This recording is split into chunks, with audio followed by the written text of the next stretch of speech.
10 நாட்கள் தான் இடைவெளி உள்ளது. இந்த மாநாடு இன்றைக்கு தமிழ்நாட்டின்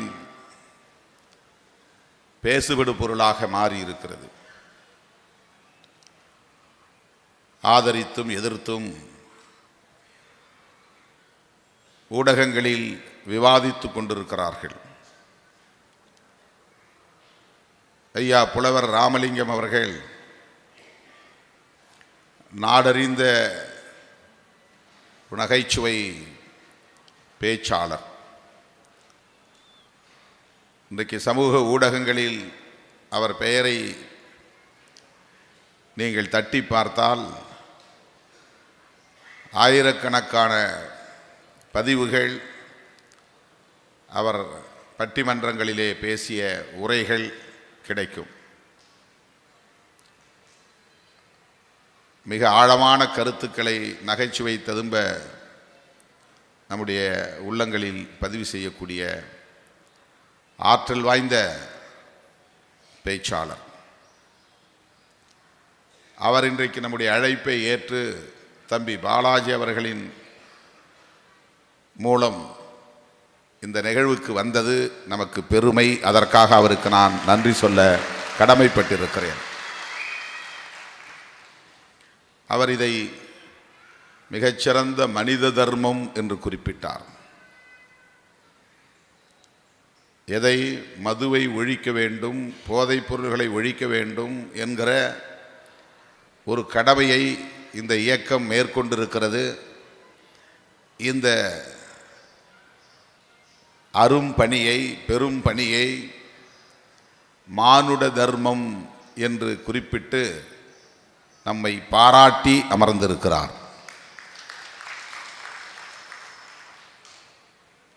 இப்படி 10 பேர் பாராட்டியிருந்தால், இந்த செயலை ஊக்கப்படுத்தி இருந்தால், இதற்கு அரசியல் சாயம் பூசாமல் இருந்தால்,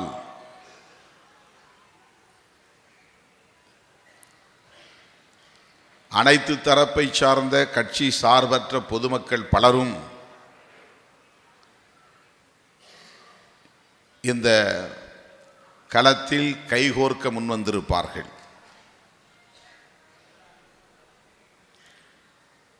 இது ஒரு பொதுவான பிரச்சனை, ஒரு குறிப்பிட்ட சமூகத்திற்கான பிரச்சனை அல்ல, ஒரு குறிப்பிட்ட கட்சிக்கான பிரச்சனை அல்ல, தேர்தல் அரசியலுக்காக பேசப்படுகிற ஒன்றும் அல்ல. சமூக பொறுப்புணர்வோடு, தொலைநோக்கு பார்வையோடு ஐயா அவர்கள் சொன்னதைப் போல மானுட தர்மத்தை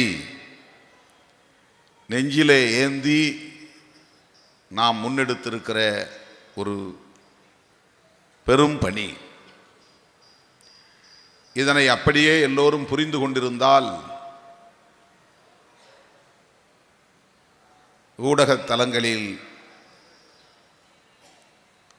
முரண்பாடான கருத்துக்களுக்கு இடமில்லாமல் போயிருந்திருக்கும். ஆனால் நமக்கு இங்கே எத்தகைய சிந்தனை பழக்கம் உருவாகி இருக்கிறது என்றால், சிந்திப்பதும் கூட ஒரு வகையான பழக்கம்தான். எல்லோருக்கும் உணவு உண்பது ஒரு பழக்கம், உடை உடுத்துவது ஒரு பழக்கம். எவ்வளவு உயர்ந்த விலை உயர்ந்த பொருள்களை, ஆடைகளை வாங்கினாலும் எப்படி பழகினோமோ உடையை உடுத்து அப்படித்தான் நாம் பழகுவோம். எவ்வளவு சுவை மிகுந்த உணவாக இருந்தாலும் எப்படி சாப்பிட்டு பழகினோமோ அப்படித்தான் அதை சாப்பிடுவோம். எந்த அவையில் நிற்கிறோம் என்பது நமக்கு மனதிலே படாது. எந்த உணவகத்தில் நின்று சாப்பிடுகிறோம், பொது இடமா வீடா, எந்த இடத்தில் இருக்கிறோம், எப்படி சாப்பிட வேண்டும் என்பதெல்லாம் நமக்கு சிந்தனையில் ஓடாது. பழகியபடியே சாப்பிடுவோம். நாம் எப்படி சாப்பிட்டு பழகினோமோ அப்படி. அதுபோல சிந்தித்து பழகியபடியே நாம் சிந்திக்க ஆளாகி இருக்கிறோம். ஒவ்வொருவருக்கும் ஒவ்வொரு வகையான சிந்தனை முறை இருக்கிறது. சிந்தனை பழக்கம் இருக்கிறது. சிலர் எல்லாவற்றையும் சாதி அடிப்படையிலேயே சிந்தித்து பார்ப்பார்கள். சிலர் எல்லாவற்றையும் மத அடிப்படையிலேயே சிந்தித்து பார்ப்பார்கள். சிலர் எல்லாவற்றையும் பொருளாதார அடிப்படையிலேயே இதில் என்ன லாபம் நட்டம் என்று கணக்கு போட்டு சிந்திப்பார்கள். உறவுகளை கூட அப்படித்தான் சிந்தித்து பழகுவார்கள். காதலை கூட அப்படித்தான் சிந்தித்து முடிவெடுப்பார்கள். இது சிந்தனை பழக்கத்தில் இருந்து வருகிற ஒரு முறை. சிலர் எல்லாவற்றையுமே அரசியலாக பார்ப்பார்கள். அப்படியே சிந்தித்து பழகியவர்கள். இன்னொரு கோணத்தில் இருந்து அவர்களால் சிந்திக்க முடியாது. எல்லாவற்றையும் அரசியலாகவே பார்த்து பழக்கப்பட்டவர்களுக்கு இதை ஒரு பொதுவான பிரச்சனையாக பார்க்க தெரியாது. அதுதான் சிக்கல். ஒரு அரசியல் கட்சியை சார்ந்தவர்கள் ஒரு கருத்தை சொன்னால் அது அரசியலாகத்தான் இருக்கும் என்று முன்முடிவு எடுத்துக்கொள்கிறோம். ஒரு ப்ரீ கன்சீவ்டு தாட்ஸ், நமக்குள்ளே ஒரு முன்முடிவு. இவர் ஒரு அரசியல்வாதி, இப்படி தான் பேசுவார். அவர் அதிலிருந்து விடுபட்டு அரசியல் அல்லாமல் பேசினால் கூட அதை அரசியலாகத்தான் பார்ப்பார்கள். இதுதான் பிரச்சனை. இப்போ நான் அந்த இடத்தில் தான் அப்படிப்பட்ட ஒரு நெருடலான சிக்கலான ஒரு புள்ளியில் தான் நின்று கொண்டிருக்கிறேன். பல முறை பல மேடைகளில் இது குறித்து நான் விளக்கம் சொல்லிவிட்டேன். மது ஒழிப்பை 100 விழுக்காடு தூய நோக்கத்தின் அடிப்படையில் சமூக பொறுப்புணர்வோடு தொலைநோக்கு பார்வையோடு விடுதலை சிறுத்தைகள் கட்சி கையில் எடுத்திருக்கிறது, களத்தில் நிற்கிறது.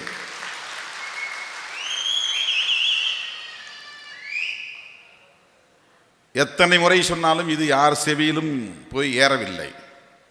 இல்லை இல்லை, இப்படித்தான் திருமாவளவன் கணக்கு போட்டார், இப்படித்தான் கணக்கு போட்டார், இப்படித்தான் காய்களை நகர்த்தினார் என்று அவரவர் விருப்பங்களை, யூகங்களை,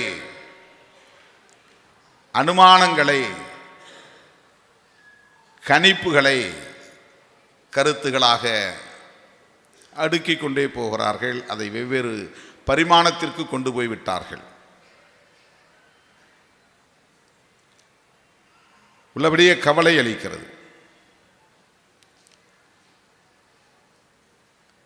மதுவால் மனித குலத்துக்கு பெரும் தீங்கு என்பது புதிதாக நாம் கண்டுபிடித்த ஒன்றல்ல.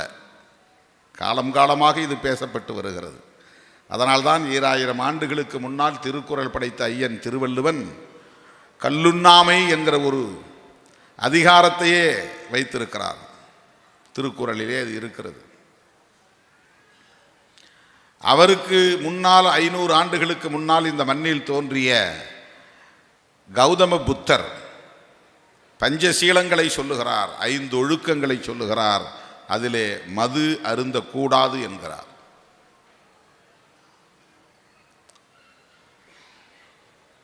மது மனித குலத்துக்கு கேடு என்பது,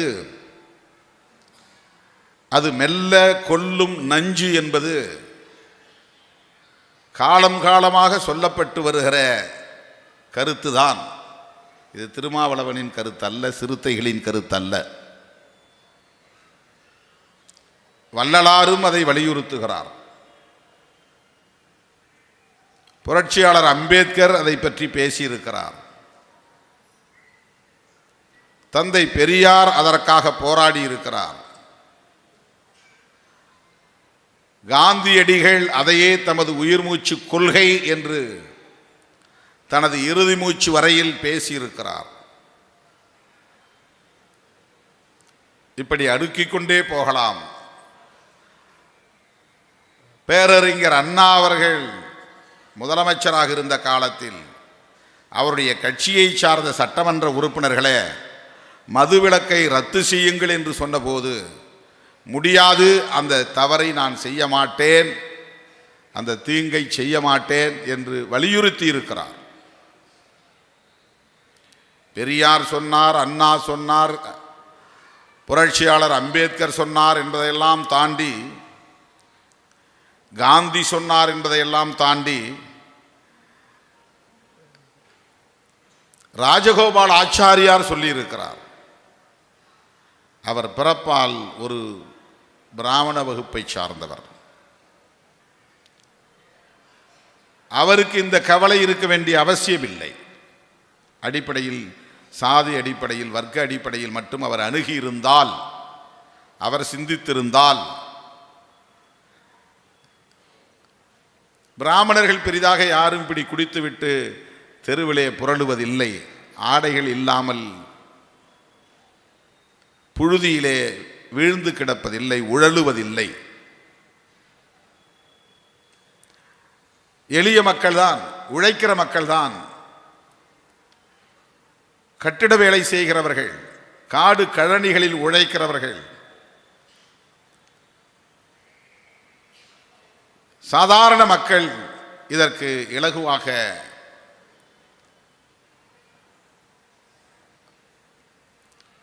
அதிலே பாதிக்கப்படுகிறார்கள்,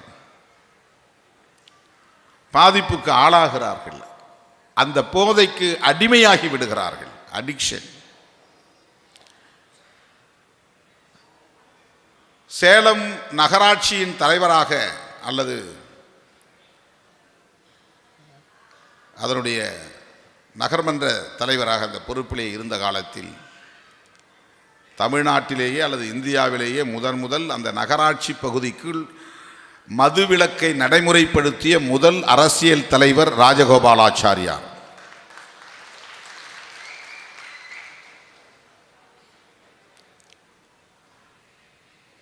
இவர்களெல்லாம் ஏன் மதுவிலக்கு வேண்டும் என்று சொன்னார்கள்? இப்படி நீண்ட நெடிய ஒரு வரலாறு இருக்கிறது, வரலாற்று பின்னணி இருக்கிறது. அந்த வரிசையில் நாம் நிற்கிறோம், இதை வலியுறுத்துகிறோம். திடீர்னு திருமாவளவனுக்கு ஞானோதயம் என்கிறார்கள். இப்போதுதான் என் பேச்சை நீங்கள் கவனிக்க தொடங்கி இருக்கிறீர்கள், அதுதான் காரணம். அல்லது இப்போதுதான் இந்த ஊடகங்கள் இதை பெரிதுபடுத்துகின்றன. அவர்களுக்கு ஒரு உள்நோக்கம் இருக்கிறது.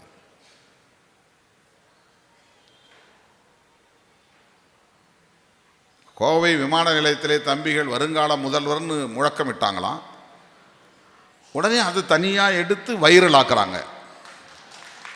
நான் பொது வாழ்க்கைக்கு வந்ததிலிருந்து நம்முடைய தோழர்கள் வருங்கால முதல்வர் என்று தான் சொல்லிக் கொண்டிருக்கிறார்கள். நான் ஏன்பா ஆசைப்படுவதுதான் பெரிதாக ஆசைப்படுங்களேன், வருங்கால பிரதமர் என்று கூட சொல்லலாமே, ஏன் முதல்வர் என்று சொல்லுகிறீர்கள் என்று நான் அதை சொல்லி கடந்து போகிறேன். நம்முடைய ஆசையாக இருக்கலாம், ஆனால் நம்முடைய களமும் செயலும் தான் அதை தீர்மானிக்கும். வெறும் முழக்கங்கள் அதை தீர்மானிக்காது. ஆனால் அதை பெரிதுபடுத்துகிறார்கள். பாருங்க, திமுக கூட்டணியில் இருக்கிறார் திருமாவளவன், அவருடைய தொண்டர்கள் எல்லாம் இவரை வருங்கால முதல்வர்னு சொல்கிறாங்க, அவங்களுக்கு ஏதோ ஒரு நோக்கம் இருக்குது அப்படின்னு அவங்க சொல்கிறாங்களாம். அவ்வளவு ராஜதந்திரமாக அந்த செய்தியை எடுத்து சமூக ஊடகங்களில் வைரல் ஆக்குறாங்களாம். அப்படித்தான் திடீரென்று திருமாவளவனுக்கு ஞானோதயம் வந்துவிட்டது என்று சொல்லுகிறவர்கள்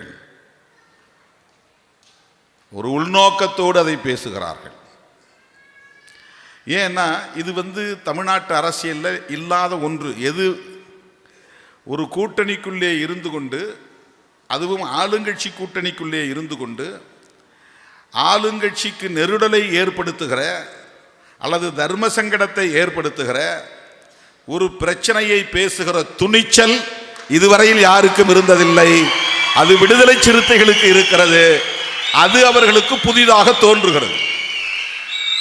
அதுதான் உங்களுக்கு புதுசாக தெரியுது. அது எப்படி பேச முடியும்? முதல்ல பேசினா ஏன் பேசலங்கிறான், பேசினா அங்கே இருந்துக்கிட்டு ஏன் பேசுகிற, வெளியே வந்து பேசு. இப்போ இந்த வெளியே வரணுங்கிறது தான் அவன் நோக்கம். அவன் நோக்கம் என்னன்னா வெளியே வரணும், அதுதான் நோக்கம். உள்ளே இருந்துக்கிட்டு பேசணும்னா ஏன் இது வரல இந்த பிரச்சனையை பேசலாங்கிறான்.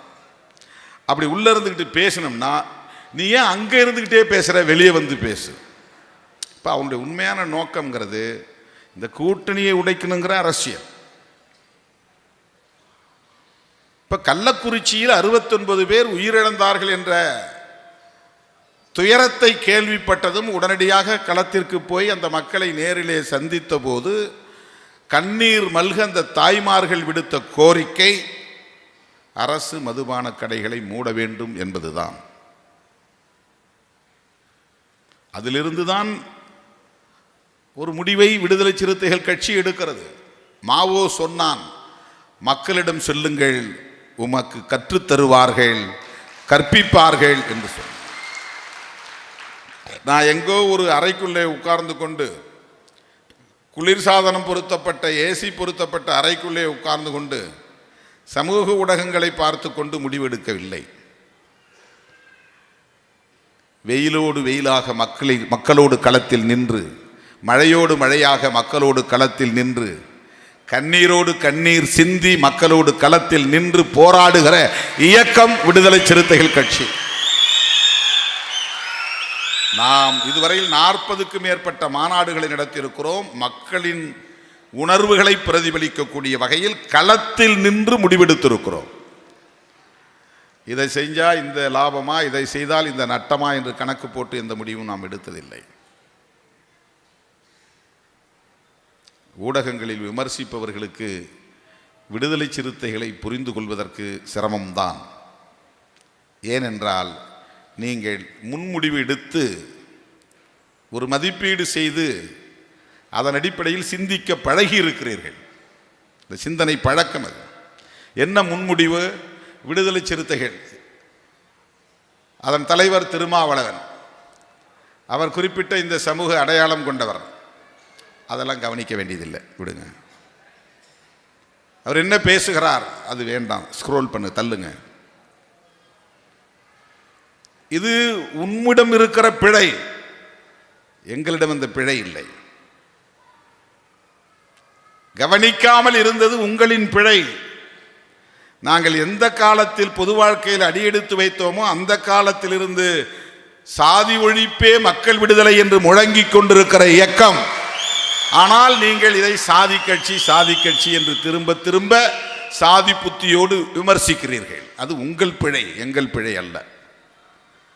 மது ஒழிப்பை திரும்ப திரும்ப பேசிக்கொண்டே இருக்கிறோம்.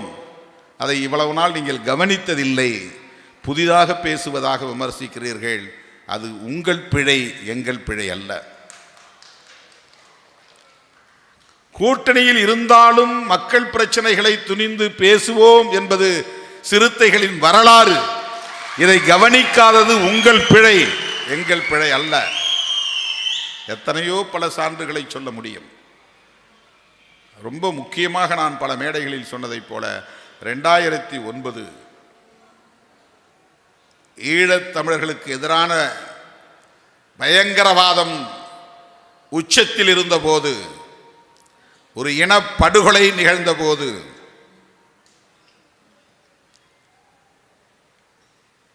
தமிழ்நாடே பொங்கலை கொண்டாடி கொண்டிருந்த காலத்தில் 2009 ஜனவரி 12ஆம் தேதி திராவிட முன்னேற்றக் கழகம் ஆட்சியில் இருக்கிற போது, அந்த கூட்டணியில் இருக்கிற விடுதலை சிறுத்தைகளின் தலைமை பொறுப்பில் இருக்கிற நான் சாகும் வரை உண்ணாவிரத போராட்டத்தில் அமர்ந்தேன்.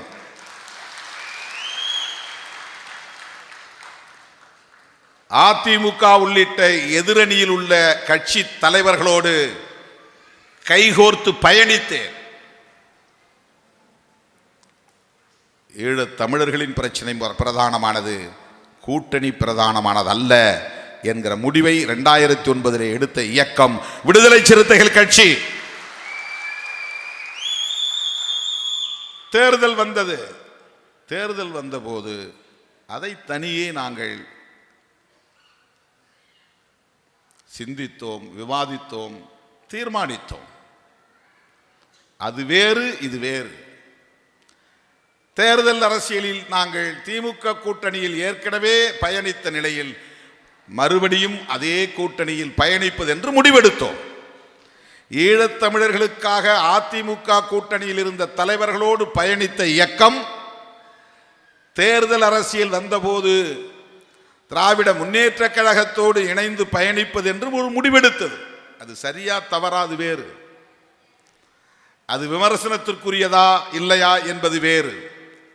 ஆனால் விடுதலை சிறுத்தைகள் எப்படி பிரச்சனைகளை அணுகுகிறது என்பதற்கு இது ஒரு சான்று. இப்படி பல சான்றுகளை சொல்ல முடியும். இப்போது திமுக ஆட்சிக்கு வந்து 3 ஆண்டுகளை கடந்து பயணித்துக் கொண்டிருக்கிறது. இந்த 3 ஆண்டுகளில் இதுவரையில் எதிர்க்கட்சிகளை சார்ந்தவர்கள் கூட இவ்வளவு போராட்டங்களை நடத்தி இருக்க முடியாது. ஆளும் கட்சியோடு கூட்டணியில் இருக்கிற விடுதலை சிறுத்தைகள் கட்சி ஆளும் கட்சிக்கு நெருடலை தரக்கூடிய வகையில் பல போராட்டங்களை நடத்தி இருக்கிறோம்.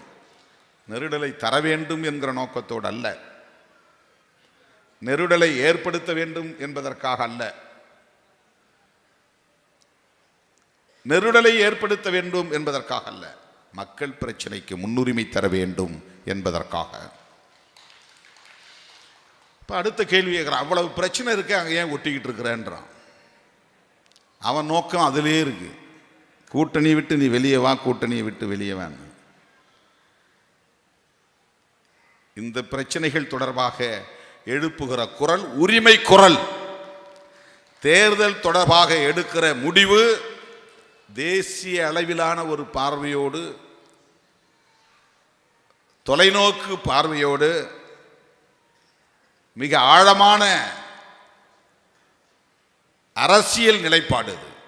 அது சாதாரணமான ஒன்றல்ல, அது ஒரு பெரிய டெசிஷன், முக்கியமான முடிவு. அது ஒரு கூட்டணி தொடர்பாக அதில் இருப்பதா வெளியேறுவதா, எந்த கூட்டணியில் இருப்பது, எந்த கூட்டணியில் இருக்க வேண்டாம், இந்த காலத்தில் இந்த முடிவெடுத்தால் அடுத்த 10 ஆண்டுகளுக்கு அது எப்படிப்பட்ட பின்விளைவுகளை ஏற்படுத்தும் என்பதையெல்லாம் கணக்கில் கொண்டுதான் எடுக்க முடியும். வேங்கவயல் பிரச்சனை, எல்லோரும் புத்தாண்டு கொண்டாடுவதற்கு தயாராகி கொண்டிருந்த போது வருடத்தின் கடைசி நாள் அன்று புதுக்கோட்டையில் எனது தலைமையில் 5000 பேர் திரண்டு மிகப்பெரிய போராட்டத்தை நடத்தினோம். அதில் என்ன ரிசல்ட்டுங்கிறது வேறு, அதனால் இருக்கிற முரண்பாடு என்பது வேறு. ஒரு இடத்தில் நடத்தியது போதாது என்று மறுபடியும் அனைத்து மாவட்ட தலைநகரங்களிலும் அடுத்த சில வாரங்களில் தமிழ்நாடு முழுக்க நாம் ஆர்ப்பாட்டங்களை நடத்தினோம். தென் மாவட்ட படுகொலைகளை கண்டித்து திருநெல்வேலியில் ஆர்ப்பாட்டம் நடத்தியிருக்கிறோம். ஸ்ரீமதி படுகொலையை கண்டித்து கள்ளக்குறிச்சியிலே ஆர்ப்பாட்டம் நடத்தியிருக்கிறோம். எதிர்க்கட்சியாக இருக்கிற அதிமுக இந்த ஆர்ப்பாட்டங்களை எல்லாம் நடத்தி இருக்கிறதா? ஊடகங்களில் விவாதிக்கிறவர்கள் யாராவது வேங்கவயல் பிரச்சனைக்கு அதிமுக என்ன செய்தது என்று கேள்வியை எழுப்பியிருக்கிறார்களா? தென் மாவட்ட தொடர் படுகொலைகளை தடுப்பதற்கு இதர எதிர்க்கட்சிகள் என்ன நிலைப்பாடு எடுத்தன என்ற கேள்வியை எழுப்பியிருக்கிறார்களா? ஸ்ரீமதி படுகொலை, ஒரு மாணவி, பள்ளி மாணவி இறப்பு, அது படுகொலையா தற்கொலையா என்பது ஒரு புறம் இருக்கட்டும், அது எவ்வளவு பெரிய பாதிப்பு, அது எவ்வளவு பெரிய ஒரு துயரம். அதற்கு எதிர்க்கட்சிகள் என்ன நடவடிக்கையை மேற்கொண்டன? ஆளுங்கட்சிக்கு நெருக்கடியை தருவதற்கு என்ன நிலைப்பாட்டை எடுத்தார்கள்? நாங்கள் கூட்டணியில் இருந்து கொண்டே அதை எதிர்த்து 10,000 பேரை திரட்டி கள்ளக்குறிச்சியிலே ஆர்ப்பாட்டத்தை நடத்தியிருக்கிறோம். இப்படி சொல்லிக்கொண்டே போகலாம் தோழர்களே. கள்ளக்குறிச்சியில் இப்படி 69 பேர் உயிரிழந்தார்கள். இது எவ்வளவு பெரிய வாய்ப்பு அதிமுகவுக்கு, எவ்வளவு பெரிய வாய்ப்பு பாட்டாளி மக்கள் கட்சிக்கு, எவ்வளவு பெரிய வாய்ப்பு பாரதிய ஜனதா கட்சிக்கு. இதை எடுத்து ஆளுங்கட்சிக்கு எவ்வளவு பெரிய நெருக்கடியை தந்திருக்க முடியும், எவ்வளவு பெரிய போராட்டத்தை நடத்தியிருக்க முடியும். ஏன் செய்யவில்லை? அந்த எதிர்க்கட்சிகளை பார்த்து இதுவரையில் ஊடக விமர்சகர்கள் ஏன் இந்த கேள்வியை எழுப்பவில்லை? கூட்டணியில் இருந்து கொண்டு போராடுகிற விடுதலை சிறுத்தைகளை நாடகம் ஆடுகிறார்கள் என்று சொல்லுகிறார். இந்த துணிச்சல் தமிழ்நாட்டில் வேறு யாருக்கு உள்ளது? நான் கேட்கிறேன். நாங்கள் கூட்டணியில் இருக்கிறோம். 69 பேர் உயிரிழந்திருக்கிறார்கள், கள்ளச்சாராயத்தில் செத்திருக்கிறார்கள். ஆளும் கட்சிக்கு இது ஒரு நெருக்கடி. கூட்டணியில் இருக்கிற அதே சூழலில் விடுதலை சிறுத்தைகள் எவ்வளவு பெரிய போராட்டத்தை சென்னையிலே நடத்தினோம். அந்த போராட்டத்தில் தானே இந்த மாநாட்டை அறிவித்தோம். அடுத்தடுத்து இதை செய்கிறோமே. இதை பாராட்ட உங்களுக்கு மனம் இருக்கிறதா? ஊக்கப்படுத்துகிற துணிச்சல் உங்களுக்கு இருக்கிறதா? ஐயா புலவர் ராமலிங்கம் அவர்கள் எல்லாவற்றையும் கடந்து இது மிகப்பெரிய பணி, மனித தர்மம், அவரை பாராட்டுகிறேன் என்று சொன்னார். அப்படி சொல்லியிருந்தா இதை அரசியல் கடந்து போயிருக்கும். அவ்வளவு பெரிய ஊடகங்களில் பேசக்கூடியவர்கள் ஒவ்வொருவரும் இது சரியான நோக்கத்தில் தான் அவர் எடுத்திருக்கிறார். இது ஒரு மானுட தர்மம், மனித குலத்தை பாதுகாப்பதற்கான ஒரு பெரும் பணி. அவர் சொன்னதிலே என்ன தவறு? ஏன் அதிமுகவுக்கு அழைப்பு விடுத்தால் என்ன, மற்ற கட்சிகள் எல்லோரும் சேர்ந்து குரல் கொடுக்க வேண்டும் என்று சொல்லியதிலே என்ன தவறு இருக்கிறது? இதை ஏன் அரசியல் சாயத்தை பூசி பார்க்க வேண்டும் என்று பேச ஒரு நபர் இல்லை. ஏனென்றால் தமிழ்நாட்டின் சிந்தனை பழக்க முறை என்பது ஒன்று சாதியை சார்ந்ததாகவோ மதத்தை சார்ந்ததாகவோ அல்லது இது போன்ற அரசியல் கணக்குகளை அடிப்படையாக கொண்டதாகவோ இருக்கிறது. இப்போதும் நான் சொல்லுகிறேன், இந்த அரசியல் கணக்குகளும் எங்களுக்கு இல்லை. நீங்கள் எங்களுக்கு ஒரு நெருக்கடியை தந்து அதன் மூலம் நாங்கள் ஒரு கோரிக்கையை இல்லை, 2 கோரிக்கையை, இந்த ஊடகங்களில் பேசுகிறவங்கலாம் நுனிப்புள் மேய்ஞ்சிக்கிட்டு பேசுகிறாங்க. 2 கோரிக்கை தொடக்கத்திலிருந்து சொல்கிறோம். ஒன்று தமிழ்நாடு அரசுக்கு, இன்னொன்று ஒன்றிய அரசுக்கு, இந்திய ஒன்றிய அரசுக்கு. தமிழ்நாடு அரசுக்கு கோரிக்கை பூரண மதுவிலக்கு, மதுக்கடைகளை மூடுங்கள், அவ்வளோதான். Very simple. அதை நீங்கள் ஸ்டெப் பை ஸ்டெப்பாக பண்ணுவீங்களா, அதான் படிப்படியாக குறைப்பீங்களோ எப்படி குறைப்பீங்களோ நீங்கள் செய்யுங்க. நிர்வாக சிக்கல் இருக்கும், ஒரே நாளில் முடிவெடுத்து விட முடியாது. நடைமுறை சிக்கல், அதையெல்லாம் நாம் புரிந்து கொள்ள வேண்டும். அப்படிலாம் முடியாது, ஒரே நாளில் கையெழுத்து போடுங்க, இல்லைன்னா நீங்கள் மக்கள் விரோதி அப்படின்னு நாங்கள் பேசுகிற டைப் கிடையாது. ஆளுங்கட்சியாக இருக்கிறவங்களுக்கு என்ன சிக்கல் இருக்கும் என்பதையும் யூகித்து பார்க்கிற இயக்கம் விடுதலை சிறுத்தைகள் கட்சி. ஒரு பெரிய முடிவை எடுப்பதற்கு எத்தகைய நடைமுறை சிக்கல் இருக்கும்? அதாவது மதுவிலக்கு என்கிற ஒரு முடிவு பெரிய முடிவு.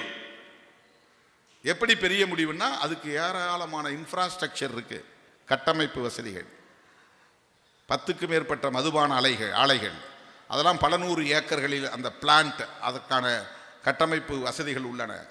லட்சக்கணக்கான தொழிலாளர்கள் வேலை செய்கிறார்கள். அதற்கான எல்லா துணை பொருள்களை எல்லாம் தயாரிக்கிற தனித்தனி கம்பெனி அது வேற, மதுவை தயாரிக்கிற கம்பெனிகள் வேற, அந்த மதுவை அடைக்கக்கூடிய பாட்டில்கள் தயாரிக்கிற கம்பெனி வேற, இந்த பாட்டில்களில் ஒற்ற லேபிள்கள் தயாரிக்கிற கம்பெனிகள் வேற, அதையெல்லாம் கேஸாக பாக்கெட்டாக பார்சல் பண்ணி அட்டைப்பெட்டியில் அடுக்கி வைக்கிற அந்த அட்டைப்பெட்டிகள் தயாரிக்கிற கம்பெனிகள் வேற, இதை மொத்தமாக வாங்குகிற வியாபாரிகள் வேற, கொள்முதல் செய்கிறது. அதுக்கு தான் அரசாங்கம் முன்ன தனிநபர்களை வச்சுருந்தாங்க. இப்போ டாஸ்மாக்னு ஒரு நிறுவனத்தை உருவாக்கி இருக்கிறாங்க. அதுக்கு தனி IAS அதிகாரிகள், அதற்கு தனியே ரெவென்யூ அதிகாரிகள், அதை கண்காணிப்பதற்கு காவல்துறை அதிகாரிகள், ஒரு பெரிய நெட்வொர்க். மதுவை தயாரிப்பதற்கு மூலப்பொருள் வேணும். மூலப்பொருள் எங்கிருந்து வரும்? சுகர் ஃபேக்டரிஸ், சர்க்கரை ஆலைகளிலிருந்து வரும் மொலாசஸ். இப்போ கடையை மூடுனா, ஒரு டாஸ்மாக் கடையை மூடுனா இவ்வளவு தாக்குதல்கள், பிரதிபலிப்புகள் ஏற்படும். சுகர் ஃபேக்டரியில் பிரச்சனை வரும், அட்டைப்பெட்டி தயாரிக்கிற தொழிற்சாலைகளில் பிரச்சனை வரும், மது பாட்டில்கள் தயாரிக்கிற அந்த தொழிற்சாலைகளில் பிரச்சனைகள் வரும், அதை நம்பி வாழக்கூடிய லட்சக்கணக்கான தொழிலாளர்களின் வாழ்வாதாரத்தில் பிரச்சனைகள் வரும். டாஸ்மாக் கடையில் வேலை செய்யக்கூடிய டாஸ்மாக் தொழிலாளர்கள், லட்சக்கணக்கான தொழிலாளர்கள், அவர்களுக்கு வேலை பறிபோகும். இதையெல்லாம் செய்யக்கூடிய ஒரு முடிவுதான் மது விலக்கு என்கிற முடிவு. அப்போ இதை ஒரு அரசாங்கம் எடுக்கணும்னா, அப்படியே நாம் திருமாவளவன் சொல்லிட்டாரு உடனே நாங்கள் முடிவெடுத்துறோன்னு எடுத்துட முடியாது. எதிர்கட்சிகள் சொல்லுது உடனே எடுக்கிறோன்னு எடுத்துட முடியாது. அதில் நிறைய நடைமுறை சிக்கல் இருக்கிறது. அதையும் நாம் அதை கவனத்தில் கொண்டுதான் படிப்படியாக கடைகளின் எண்ணிக்கையை குறையுங்கள், விற்பனை இலக்கை குறையுங்கள். 45,000 கோடி வருமான லாபம் வருகிறது என்றால் 40,000 கோடியாக குறையுங்கள். ப்ரொக்யூர்மெண்ட் கொள்முதலை குறையுங்கள். ஒரு கம்பெனியில் இத்தனை லட்சம் பாட்டில் வேணும்னு சொன்னீங்களா, அந்த லட்சத்தை குறைங்க. 2 லட்சம் பாட்டில் வாங்கிட்டு இருந்தீங்களா, அதை 1.5 லட்சமாக குறைங்க. அப்படின்னா அவன் மது உற்பத்தியை குறைப்பான். மது உற்பத்தியை அவன் குறைக்கிறான்னா அங்கே மொலாசஸ் வாங்குறதை நிறுத்துவான். எங்கெங்கெல்லாம் அது ஒரு செயின் கனெக்ஷன் இருக்கு பாருங்க. சுகர் ஃபேக்ட்ரியில் அது போய் சிக்கல் ஒன்று பண்ணும். அவன் இவ்வளோ நாளாக கொடுத்துட்டு இருந்தது பூரா அவன் நிறுத்தணும்.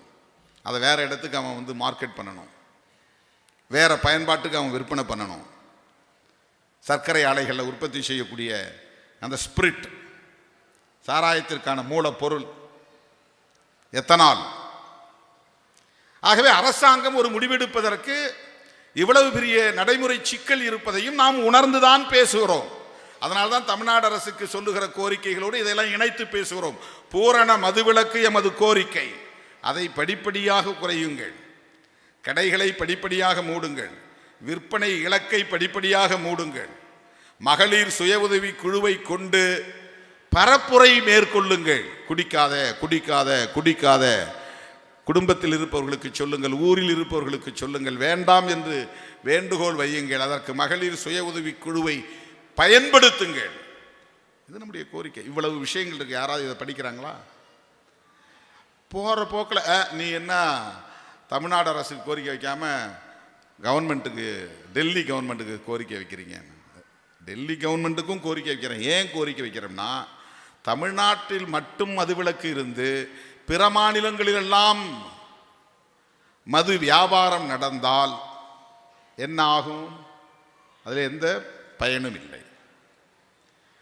ஆகவே இந்தியா முழுவதும் மதுவிலக்கு வேண்டும் என்பது நமது தேசிய பார்வை. தமிழ்நாட்டில் இருக்கிற மனித வளம் பாழாகிறது என்றால் ஆந்திராவிலே மனித வளம் பாழாகவில்லையா? இது ரொம்ப முக்கியமான ஒரு பாயிண்ட். மனித வளம் பாழாகுதல், பொருளாதாரம் வீணாகிறதுங்கிறது ஒன்று. குடிக்கிறவன் மென்டலி, அதாவது உளவியலாகவும் உடலடிப்படையிலும் பாதிக்கப்படுகிறான் என்பது வேறு. அதனால் அவன் குடும்பம் கடுமையாக பாதிக்கப்படுகிறது. அவன் இறந்து போனால் அவன் மனைவி கைம்பெண்ணாகி விடுகிறாள். அந்த குடும்பம் நடுத்தெருவிலே நிற்கிறது. அந்த கைம்பெண் 20, 25 வயசில் 28 வயதில் கைம்பெண்ணாகிவிட்டால் அவள் 90 வயது வரையில் வாழக்கூடிய அந்த காலம் துயரம் நிறைந்த காலம். அவள் எதிர்கொள்ளக்கூடிய வாழ்க்கை மிக மோசமான வாழ்க்கையாக இருக்கும். மிச்சம் இருக்கிற 60, 70 வருஷம் இந்த சமூகத்தில் அவள் கேட்கக்கூடாததெல்லாம் கேட்க நேரும், சந்திக்கக்கூடாததெல்லாம் சந்திக்க நேரும். அவ்வளவு பெரிய அவலத்தை அந்த பெண்மணி சந்திக்க நேரிடும். இதுவெல்லாம் ஒரு புறம். மனித வளம் பாழாகுவதுன்னா எப்படி புரிஞ்சுக்கணும் நீங்கள்? இப்போது இவ்வளவு அருமையாக நகைச்சுவையோடு பேசக்கூடிய நம்முடைய புலவர் ராமலிங்கம் ஐயா அவர்கள் பள்ளி படிப்பிலேயே குடிப்பழக்கத்திற்கு அறிமுகமாகி கல்லூரி பருவத்தில் அந்த குடிப்பழக்கத்திற்கு அடிக்ஷனாகி அடிமையாகி போயிருந்தால் இன்றைக்கு இவ்வளவு அறிவாற்றல் மிகுந்த ஒரு பேச்சாளராக, ஒரு ஆளுமை வாய்ந்த பேச்சாளராக நமக்கு கிடைத்திருப்பாரா? அப்பவே போயிருந்திருப்பார். அது பாழாகி இருக்கும். இந்த ஆற்றல் வாய்ந்த ஆளுமை பாழாகி இருக்கும். பெருந்தலைவர் காமராஜர் அவர்கள் இளம் வயதிலேயே குடிப்பழக்கத்திற்கு ஆளாகி, போதைப் பொருள்களுக்கு ஆளாகி, அதிலே அவர் பாழாகி இருந்தால் இந்தியாவே வியக்கத்தக்க ஒரு மாபெரும் தலைவராக, கிராமம் கிராமமாக கல்விக்கூடங்களை திறந்து வைத்த கல்வி தந்தை பெருந்தலைவர் காமராஜர் என்கிற பேராளுமை நமக்கு கிடைத்திருக்குமா? யோசிச்சு பாருங்க. அவர் 3ஆம் கிளாஸ் கூட படிக்கல. ஆனால் 3 கிலோமீட்டருக்கு ஒரு பள்ளிக்கூடம் வேண்டும் என்று விரும்பினார். எந்த சூழலிலும் மதுக்கடைகளை திறக்க அவர் விரும்பவில்லை. கல்விக்கூடங்களை திறந்து வைத்தார். அந்த பெருந்தலைவர் குடிப்பழக்கத்திற்கு ஆளாகி இருந்தால் அந்த ஆற்றல், அவருடைய அறிவாற்றல், அவருடைய கூர்த்த சிந்தனை, தொலைநோக்கு பார்வை, சமூக அக்கறை நமக்கு கிடைத்திருக்குமா? அது பாழாகி இருக்கு. அதுதான் மனித வளம் பாழாகுதல். பெரியார் அப்படி பாழாகி இருந்தால், இளம் வயதிலேயே அவர் காலமாகி இருந்தால், சமூக நீதிக்கான ஒரு மாபெரும் போராளியை நாம் பெற்றிருப்போமா? இன்னைக்கு எத்தனை பேர் கட்சி தொடங்கினாலும் பெரியார் பேரை சொல்லிட்டு தான் தமிழ்நாட்டுக்குள்ளே அரசியல் செய்ய முடியும் என்கிற ஒரு நிலையை அவர் ஏற்படுத்தி இருக்கிறார். எந்த பதவியிலும் இல்லை அவர். நடிகர் விஜய் அவர்கள் பெரியார் திடலுக்கு ஒரு கையிலே உதிரி பூக்களையும் இன்னொரு கையிலே மாலையையும் எடுத்துக்கொண்டு வேக வேகமாக விறுவிறு என்று நடந்து போய் அந்த சிலைக்கு முன்னால் அந்த மலர் மாலையை வைத்து அஞ்சலி செலுத்துகிறார். அந்த தாக்கத்தை பெரியார் ஏற்படுத்தி இருக்கிறார். பெரியார் சின்ன வயதிலேயே குடிப்பழக்கத்திற்கு ஆளாகி அவர் வீணாகி போயிருந்தால் பெரியார் என்கிற பேராளுமை இந்த சமூகத்திற்கு கிடைத்திருக்குமா? பெரியார் இருந்ததால் அண்ணா கிடைத்தார். அண்ணா ஆட்சியிலே இருந்தபோது சொன்ன கோரிக்கை தான் ஊடகங்களிலே உளறிக் கொண்டிருக்கிற சக்திகளுக்கு நான் சொல்ல விரும்புகிறேன். ஒன்றும் திருமாவளவன் சொல்லல, முதல் முறையா பேரறிஞர் அண்ணாவே சொல்லியிருக்கிறார். யூனியன் கவர்மெண்ட், இந்திய ஒன்றிய அரசு தேசிய அளவிலான ஒரு மது விலக்கு கொள்கையை வரையறுக்க வேண்டும் என்கிற கோரிக்கையை பேரறிஞர் அண்ணா காலத்தில் பேசியிருக்கிறார். அதைத்தான் இன்றைக்கு விடுதலை சிறுத்தைகள் பேசுகிறது. எந்த அடிப்படையில் அண்ணா கேட்டார்? புரட்சியாளர் அம்பேத்கர் வகுத்தளித்த அரசமைப்பு சட்டத்தின் உறுப்பு எண் 47, ஆர்டிகிள் 47. அதை பேசுறவர்கள் என்ன சொல்றாங்கன்னா, 47 என்ன சொல்லுது? ஸ்டேட் பாலிசியை பற்றி சொல்லுது. ஸ்டேட் பாலிசினா என்ன?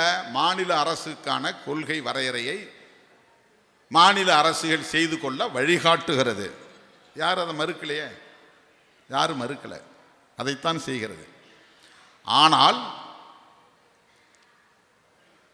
அதிலே மத்திய அரசுக்கும் பொறுப்பு உண்டா இல்லையா என்பதுதான் கேள்வி. மாநில அரசுகளுக்கு இருக்கிற எல்லா பொறுப்புகளின் மீதும் இந்திய ஒன்றிய அரசுக்கு பொறுப்பு உண்டு, அக்கவுண்டபிலிட்டி இருக்கிறது. அதை யாரும் பேசுவதில்லை. அதனால்தான் அப்போதே எழுந்த கோரிக்கைக்கு 1954 ஸ்ரீமன் நாராயணன் என்பவர் தலைமையிலே ஒரு மதுவிலக்கு ஆலோசனை குழுவை, அட்வைசரி கமிட்டி ஒன்றை அமைத்து அவர்கள் ஓராண்டு காலம் ஆய்வு செய்து 1955 பரிந்துரைகள் தந்தார்கள். அந்த பரிந்துரை எல்லா மாநில அரசுகளும் மதுவிலக்கு கொள்கையை ஏற்றுக்கொண்டு உடனடியாக ஒன்றிய அரசுக்கு இசைவு தர வேண்டும்.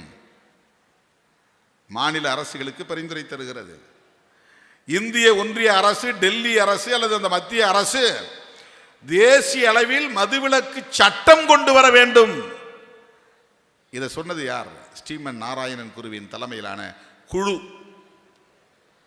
இதெல்லாம் தெரியாம நாங்க பொத்தாம்பதுல ஏதோ ஒரு கோரிக்கையை மோடி கவர்மெண்ட் இருக்கு அதனால சொல்லுன்னு சொல்லலை. ஸ்ரீமன் நாராயணன் தலைமையிலான இந்த கமிஷன், அந்த கமிட்டி முன்வைத்த பரிந்துரைகள், ரெக்கமெண்டேஷன்ஸ், அதன் அடிப்படையில் இந்த கோரிக்கையை வைக்கிறோம். அண்ணா வைத்தார். அண்ணா வைப்பதற்கு ஆர்டிகிள் 47 காரணமாக இருக்கிறது. காமன் சிவில் கோடு, முஸ்லிமுக்கு மட்டும் தனிச்சட்டம் கூடாது, எல்லாருக்கும் ஒரே மாதிரியான சிவில் சட்டம் வேண்டும். அதற்கு பிஜேபி என்ன சொல்லுகிறது என்றால், கான்ஸ்டிடியூஷனிலே சொல்லப்பட்டிருக்கிறது, டைரக்டிவ் பிரின்சிபிள்ஸ் என்கிற பகுதியிலே சொல்லப்பட்டிருக்கிறது. ஆர்டிகிள் 44 அதற்கான வாய்ப்பை தருகிறது. அதுக்கு மட்டும் 44 நீ கையில் எடுப்ப, இதுக்கு நீ 47 எடுக்கக்கூடாதா? 44வது உறுப்பு எண்ணை நீ உனக்கு சாதகமாக பயன்படுத்தி கொண்டு அகில இந்திய அளவில், தேசிய அளவில் பொது சிவில் சட்டத்தை கொண்டு வருவதற்கு முயற்சி செய்வாய். அதே உறுப்பு எண் 47 டைரக்டிவ் பிரின்சிபிள்ஸ் என்கிற பகுதியிலே இருக்கிறது. அந்த 47 அடிப்படையில் தேசிய மதுவிலக்கு கொள்கையை கொண்டு வா என்று சொன்னால் அதெல்லாம் அதுக்கு ஸ்டேட்டுக்கு தான், யூனியன் கவர்மெண்ட்டுக்கு இல்லைன்னு சொல்லுவியா? என்ன வாதம் இது? ஆகவே நமது கோரிக்கை 2, தமிழ்நாடு அரசுக்கு பூரண மதுவிலக்கு, இந்திய ஒன்றிய அரசுக்கு தேசிய மதுவிலக்கு கொள்கை.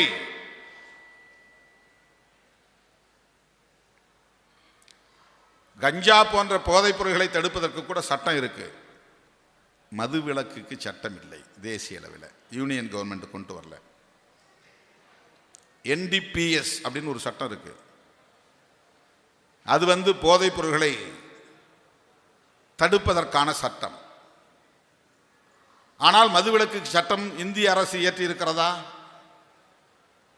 ஆணவ கொலைக்கு இந்திய அரசு சட்டம் இயற்றி இருக்கிறதா?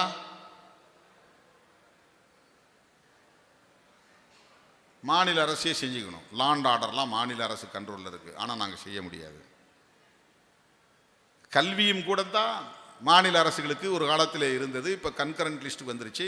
ஆனால் மாநில அரசுகளின் உணர்வை, அவருடைய கருத்தை கேட்டு உங்களால் செய்ய முடிகிறதா? நீங்களா நீட்டை கொண்டு வந்துட்டீங்க, தேசிய கல்விக் கொள்கையை கொண்டு வந்துட்டீங்க.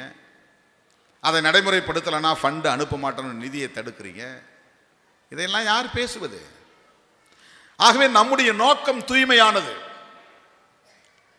2 அரசுகளுக்கும் கோரிக்கை வைக்கிறோம். தமிழ்நாடு அரசுக்கு முழு மதுவிலக்கு, இந்திய ஒன்றிய அரசுக்கு தேசிய மதுவிலக்கு கொள்கை. அருமை தோழர்களே, இதைத்தான் அரசியல், தேர்தல் அரசியல், கூட்டணி அரசியல் கணக்குகளின் அடிப்படையிலே விவாதம் நடத்தி நாம் ஏதோ திமுக அரசுக்கு நெருக்கடி தந்து வேறு வழி இல்லாமல் போய் சரண்டர் ஆகிவிட்டதைப் போல அவதூறு பரப்புகிறார்கள். இதை ஒருபோதும் நீங்கள் ஏற்கக்கூடாது, அதை நம்பக்கூடாது. அதில் உண்மை இல்லை. கூட்டணியில் இருக்கிறோம், கூட்டணியில் தொடர்றோம். எப்படி அப்புறம் திமுக நீங்க நடத்துற மாநாட்டில் கலந்துக்குது? திமுக என்கிற கட்சி ஆட்சியில் இருந்தாலும் அது ஒரு கட்சியாகவும் இயங்குகிறது, தனித்த செயல் திட்டங்களின் அடிப்படையில். இப்போ அவங்க என்ன சொல்றாங்கன்னா, எங்க கட்சிக்கும் இதிலே உடன்பாடு உண்டு மதுவிலக்கில். 2016 தேர்தல் அறிக்கையில் நாங்கள் சொன்னது உண்மை. இப்ப நீங்க சொல்லுவது போல அண்ணா காலத்திலேயே தேசிய மதுவிலக்கு கொள்கை கோரிக்கையை திமுக முன்மொழிந்திருக்கிறது.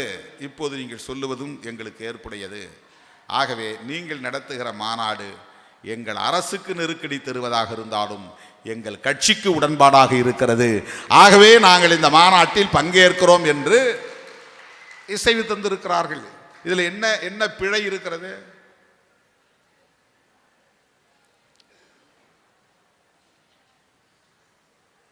இதை கூட்டணி அரசியலாக மாற்றியது யார்? தேர்தல் அரசியலோடு இதை பிணைத்து பார்த்தது யார்? இந்த சிந்தனை பழக்கத்திற்கு ஆளானவர்கள் தானே. இதேன் புலவர் ராமலிங்கம் ஐயா அவர்களைப் போல ஒரு பொது பிரச்சனை என்று நீங்கள் பார்த்திருக்க கூடாது. இப்ப நீங்க பாமகவை கூப்பிட்டிருந்தாலும் நீங்க கூட்டணி கணக்கு தான் பேசியிருப்பீங்க. பிஜேபியை கூப்பிட்டு இருந்தாலும் நீங்க கூட்டணி கணக்கு தான் பேசியிருப்பீங்க. ஏன்னா உங்களுடைய சிந்தனை பழக்கம் அப்படித்தான் இருக்கிறது. நாங்கள் ஏற்கனவே இவர்கள் இந்த கட்சி என்கிற அடிப்படையில் குடிக்கிற குடிநோயாளிகள் எந்த சாதி எந்த மதம் என்று நாங்கள் பார்க்கவில்லை, அவர்களை பொதுவாக பார்க்கிறோம். ஆனால் இந்த கட்சிகள் இரண்டும் சாதி மதம் என்கிற 2 பிரச்சனைகளை மட்டுமே மையப்படுத்தி மறுபடியும் அவர்கள் அரசியல் செய்து வருவது ஊரறிந்த உண்மை, நாடறிந்த உண்மை, வரலாறு அறிந்த உண்மை. இதை யாரும் மறுக்க முடியாது. ஒரு தம்பி கேட்கிறார், அவங்க சாதி கட்சினா நீங்க யாருன்னு கேட்கிறார். நாங்கள் சாதி ஒழிப்பு கட்சி. எங்கள் கோரிக்கை சாதி ஒழிப்பு என்பதுதான். அவங்க என்னைக்காவது சாதி ஒழிப்பே மக்கள் விடுதலை சொல்லி இருக்கிறாங்களா? சாதி கூடாதுன்னு சொல்லி இருக்கிறாங்களா? சாதி பெருமை பேசுகிறவர்களுக்கும் சாதி ஒழிப்பை பேசுகிறவர்களுக்கும் வேறுபாடு தெரியாதவர்கள் நீங்க என்ன கட்சின்னு கேட்கிறாங்க. எந்த காலத்திலும் விடுதலை சிறுத்தைகள் சாதி பெருமை பேசியதில்லை. ஒரு குறிப்பிட்ட சமூகத்தை சார்ந்தவர்கள் என்னை ஆதரிக்கிறார்கள் என்றால் அதற்கும் நீங்கள் தான் பொறுப்பு. ஏனென்றால் உங்களால் என்னை ஏற்றுக்கொள்ள முடியவில்லை, உங்கள் சாதி புத்தி தடுக்கிறது. உன்னுடைய சாதி புத்தி தான் அதற்கு காரணமே தவிர என்னுடைய அரசியல் காரணம் அல்ல. நான் ஈழத்தமிழர்களுக்காக போராடி இருக்கிறேன், காவிரி நீருக்காக போராடி இருக்கிறேன், கனிம வள பிரச்சனைகளுக்காக போராடி இருக்கிறோம். மது ஒழிப்புக்காக 2015 திருச்சிராப்பள்ளியில் மது ஒழிப்பு மகளிர் மாநாடு நடத்தி இருக்கிறோம். எந்த பிரச்சனையை நாங்கள் தொடவில்லை, எந்த பிரச்சனைக்காக நாங்கள் போராடவில்லை. எந்த காலத்தில் ஒரு குறிப்பிட்ட சாதி அரசியலை நாங்கள் பேசி நீங்கள் பார்த்திருக்கிறீர்கள்? என்றைக்கு நாங்கள் ஆண்ட பரம்பரை என்று சாதி பெருமை பேசியிருக்கிறோம்? என்றைக்கு பிற சாதிகளுக்கு எதிரான வெறுப்பை பேசியிருக்கிறோம்? அரசியல் கட்சிகளை விமர்சிக்கிறோம், அது வேறு. இதை கூட உங்களால் பிரித்து பார்க்க முடியவில்லை. யார் யாரோ கட்சி தொடங்கினால் அவர்களை எல்லாம் உங்களால் ஏற்றுக்கொள்ள முடிகிறது. நான் கட்சி தொடங்கி 35 ஆண்டுகளாகின்றன, தேர்தலுக்கு வந்து 25 ஆண்டுகளாகின்றன. ஒரு நாளைக்கு 20 மணி நேரம் மக்களோடு நிற்கிறேன். இன்னும் உங்களால் என்னை ஏற்றுக்கொள்ள முடியவில்லை என்றால் அது உங்களின் தரம். அதுதான் உங்கள் தரம், அதுதான் உங்கள் சாதி புத்தி. அதற்கு நான் பொறுப்பல்ல. என்னை ஏற்றுக்கொள்வதிலே உங்களுக்கு இருக்கிற சிக்கல் உங்கள் சாதி புத்தி, அது எனக்கு இல்லை. எனவே விடுதலை சிறுத்தைகள் என்பது சாதி கட்சி அல்ல, சாதி ஒழிப்பு இயக்கம்.